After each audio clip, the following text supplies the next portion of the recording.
নবীজির ওই সময়ের কসম করে বলেন, নবীজি যে সময় আমি আল্লাহ প্রথম আসমানে আসি সেই সময়ের কসম করে আমি বললাম।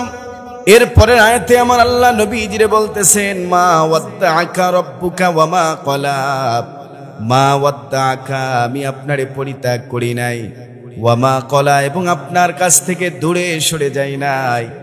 ওরা বলতেছে, আমি নবী আপনার কাছ থেকে দূরে সরে গিয়েছি।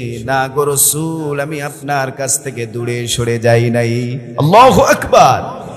আমার আল্লাহ নবীজিরে বলে, আমি সাময়িকভাবে আপনার উপরে ওহী বন্ধ করে দিয়েছি, সাময়িকভাবে ওহী বন্ধ করে দিলাম। তার কারণ হলো আপনার স্নায়ুর উপরে চাপ পড়ে যাইতেছে, যার কারণে আমি আদর করে ভালোবেসে মোহাব্বত করে আপনার শরীরের উপরে কষ্ট হইতেছে, যার কারণে আমি আপনার উপরে ওহী বন্ধ করে দিয়েছি।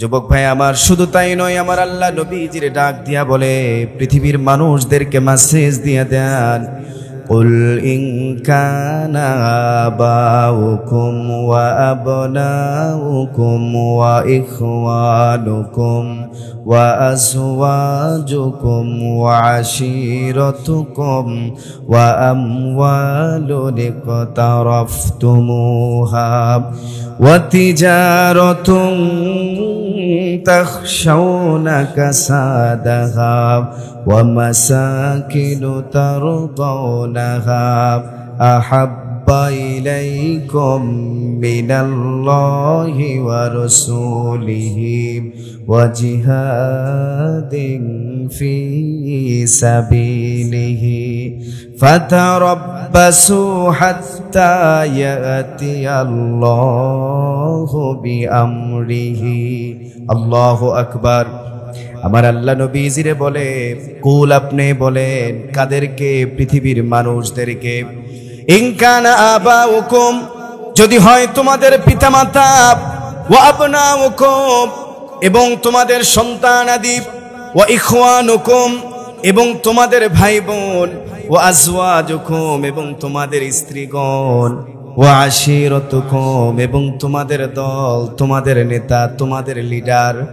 তোমরা এই দল হোক সেটা আওয়ামী লীগ, বিএনপি, জাতীয় পার্টি, জামাত, জাসদ, যে দল হোক না কেন, ওয়া আমওয়ালুন ইকতারাফতুমুহা, এবং তোমাদের উপার্জিত সম্পদ, ওয়া তিজারাতুন তাখশাউনা কাসাদাহা, এবং তোমাদের ব্যবসার আসবাবপত্র, যেখান থেকে তোমরা মন্ডার আশঙ্কা করো, এগুলো যদি হয়, কি হয়? আহাব্বা ইলাইকুম মিনাল্লাহি ওয়া রাসূলিহি ওয়া জিহাদিন ফি সাবিলিহি। আল্লাহু আকবার। আমার আল্লাহ বলেন, এগুলোর মুহাব্বত যদি আমি আল্লাহ, আপনার রাসূল আর জিহাদ ফি সাবিলিল্লাহ থেকে বেশি হয়, তাহলে ওদেরকে আপনি বলে দিন, ফাতারাব্বাসু হাত্তা ইয়াতিয়াল্লাহু বিআমরিহি। তাহলে ওদেরকে বলে দিন, ওরা যেন অপেক্ষা করে করোনার, অপেক্ষা করে অমিক্রণের, অপেক্ষা করে দুর্ভিক্ষের। এ যুবক ভাই, আমার আল্লাহ নবীজিরে বলতেছেন, পৃথিবীর ওই মানুষগুলিকে আপনি জানিয়ে দেন, যাদের সন্তান আছে সন্তান আদি, যার স্ত্রী রয়েছে স্ত্রী, যে দল করে সেই দল, যত যা কিছু আছে সকলের থেকে বেশি মোহাব্বত হৃদয়ে থাকবে আমি আল্লাহর। জবান খুলে বলো ভাই, হৃদয়ের ভিতরে সর্বপ্রথম মোহাব্বত তৈরি করব কার? হয় না? আরো জোরে বলেন, হৃদয়ের ভিতরে সব থেকে বেশি ভালোবাসা তৈরি করব কার?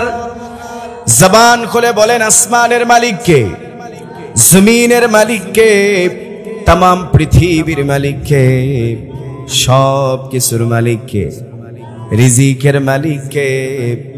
রিজিকের মালিক আমার আল্লাহ। জবান খুলে বলো ভাই, রিজিকের মালিককে। এ যুবক, জবান খুলে বলো ভাই, রিজিকের মালিককে। চিৎকার দিয়ে জানিয়ে দাও ওই মালাউনের বাচ্চাদেরকে। কয়েকদিন আগে ইন্ডিয়া বলেছিল বাংলাদেশে আর কোনো কিছু পাঠাবো না। আমরা স্পষ্ট ভাষায় ওই মালাউনদেরকে বলে দিতে চাই, রিজিকের মালিক তোরা নয়, রিজিকের মালিক আল্লাহ। ঠিক কিনা? জবান খুলে বলেন, রিজিকের মালিক কে? রিজিকের মালিক আল্লাহ। কেউ যদি আল্লাহর ভালোবাসা হৃদয়ের ভিতরে তৈরি করতে পারে, কেউ যদি নবীজির ভালোবাসা হৃদয়ে তৈরি করতে পারে, বাংলাদেশের মাটিটারে আমার আল্লাহ সোনায় ভরপুর করে দিবেন। ঠিক কিনা?